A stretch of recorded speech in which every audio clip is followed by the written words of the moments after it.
وہ کہتے ہیں کہ ایک عورت تھی، وہ میرے پاس آئی، اس نے مجھے اپنا ہاتھ دکھایا تو میں نے اس کا ہاتھ دیکھ کر اسے کہا کہ تیرے اولاد نہیں ہونی، کہ تیرے ہاتھ پر اولاد کی لکیر نہیں ہے۔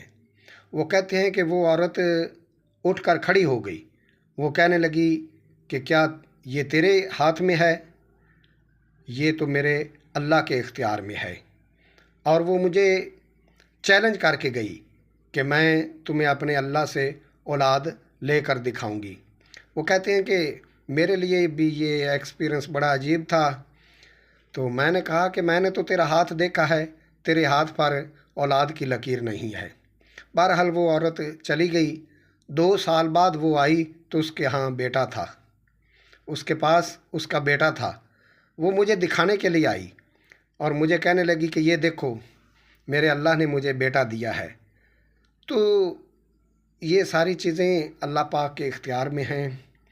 جو میرے بہن بھائی بے اولاد ہیں، کافی عرصہ ان کی شادی کو ہو گیا ہے، وہ اس پیاری نعمت سے محروم ہیں، تو ان کے لیے ایک وظیفہ ہے کہ آپ کسی بھی نماز کے بعد ٹائم مقرر کر لیں۔